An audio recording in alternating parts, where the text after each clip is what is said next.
Shalom, selamat pagi Bapak Ibu, saudara-saudari, rekan muda dimanapun kita berada. Salam sehat bagi kita semua. Jumpa kembali pada hari ini di Renungan Harian untuk hari Kamis tanggal 30 September 2021. Sebelum kita mengawali dan melanjutkan segala aktivitas kita, marilah sejenak kita mau disapa oleh firman Tuhan. Kita mengawalinya dengan berdoa. Kasih karunia dan damai sejahtera yang dari Allah Bapa dan dari anaknya Tuhan Yesus menyertai saudara sekalian. Amin.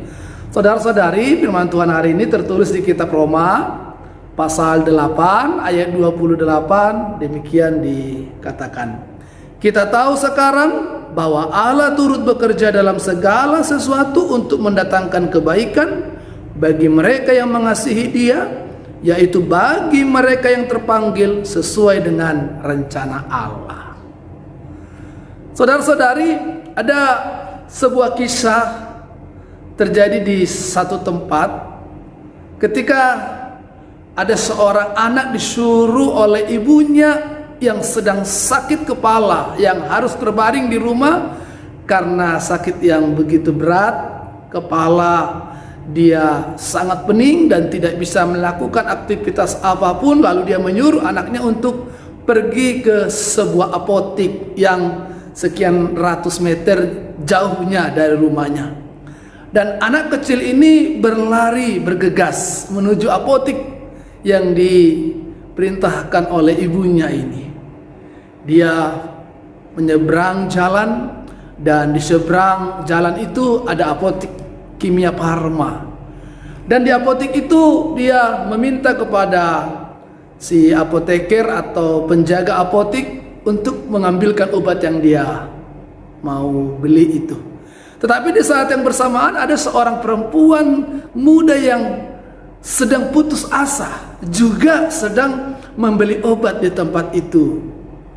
Dan si penjaga apotik ini mengambil kedua obat yang dibeli oleh si anak kecil dan si perempuan muda itu dan mengemasnya di dalam bungkusan obat yang disediakan oleh apotik mereka itu. Tetapi si anak ini karena terburu-buru, karena tergesa-gesa, setelah dia membayar, dia mengambil obat tanpa melihat obat yang dia ambil yang sudah dibungkus itu. Ternyata dia sedang mengambil obat yang sesungguhnya obat untuk si perempuan muda yang sedang stres itu.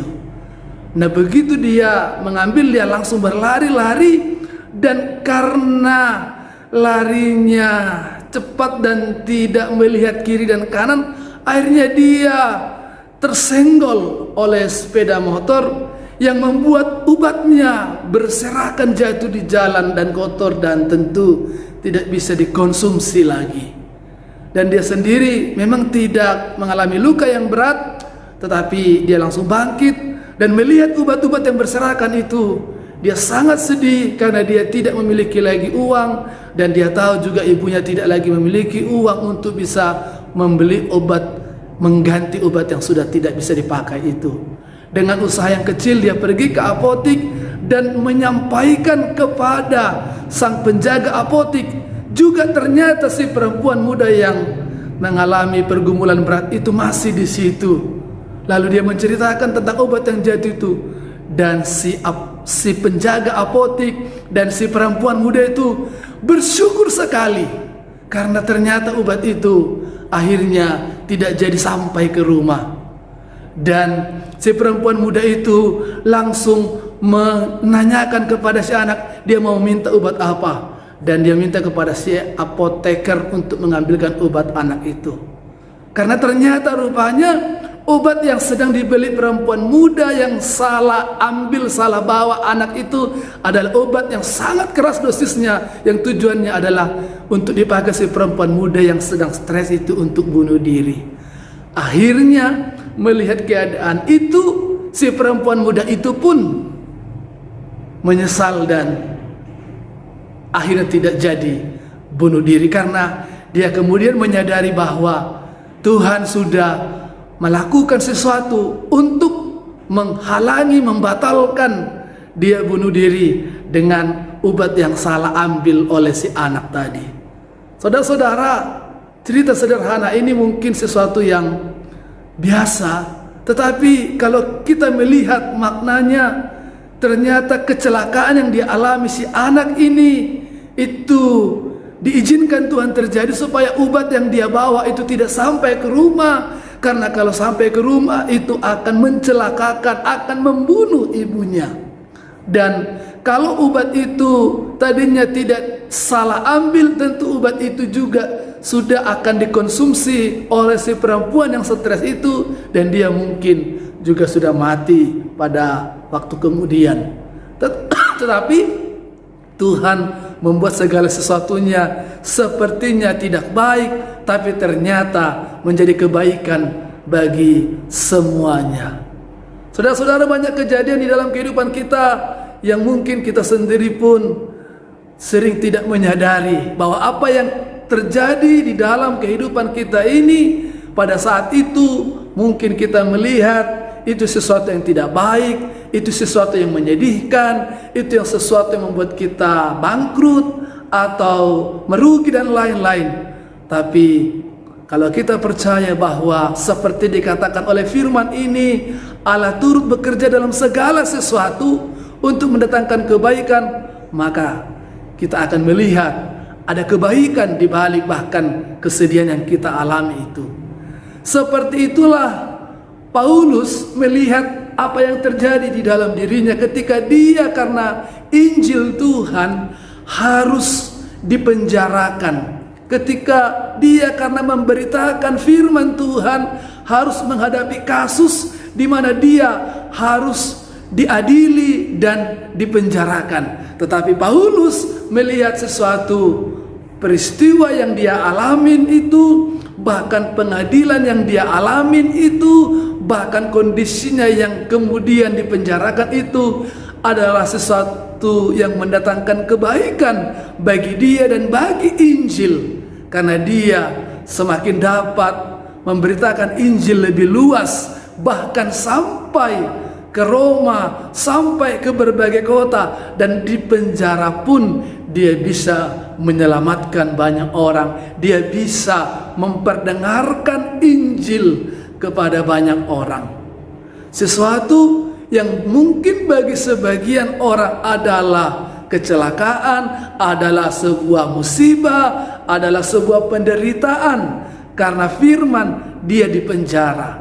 Tetapi Paulus melihat kesempatan di balik penderitaan itu, kesempatan untuk menyapa orang-orang yang dipenjara, kesempatan untuk menyapa orang-orang yang menjaga penjara. Dan dari penjara dia menuliskan surat-suratnya sehingga surat-suratnya itu mempunyai kekuatan yang lebih, karena dia sendiri boleh menjadi teladan bagi jemaat-jemaat yang sedang menderita. Karena penderitaannya itu tidak membuat dia lemah, maka dengan suratnya ini dia menguatkan jemaat-jemaat yang sedang mengalami lemah di dalam imannya. Itulah kebaikan yang bisa direfleksikan oleh Paulus di dalam apa yang dia alami, bahkan di tengah keadaan atau peristiwa atau sesuatu yang tidak baik itu.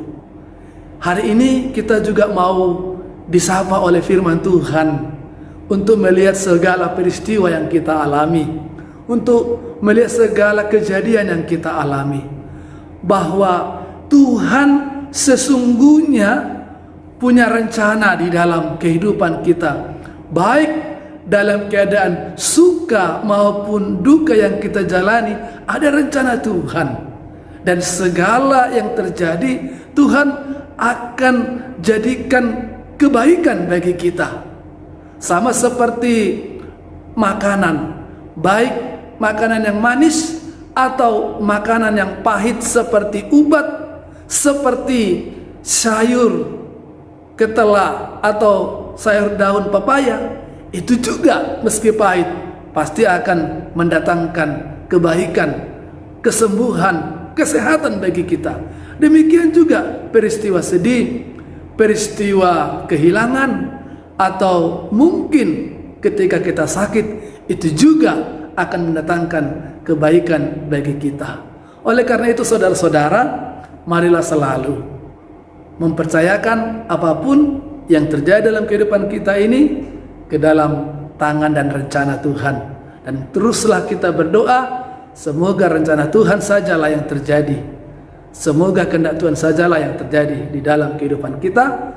Karena rencana Tuhan, kehendak Tuhan selalu pasti akan menjadi kebaikan bagi kita. Tuhan Yesus memberkati kita. Amin, kita berdoa. Terima kasih Bapa untuk firman-Mu yang kembali mengingatkan kami pada hari ini bahwa segala sesuatu yang terjadi di dalam kehidupan kami, bahkan sakit penyakit, bahkan kedukaan, bahkan kehilangan sesuatu, itu juga Tuhan mau pakai untuk mendatangkan kebaikan. Karena Tuhan turut bekerja dalam segala peristiwa, segala sesuatu yang terjadi di dalam kehidupan kami untuk melaksanakan rencana Tuhan bagi anak-anak-Mu.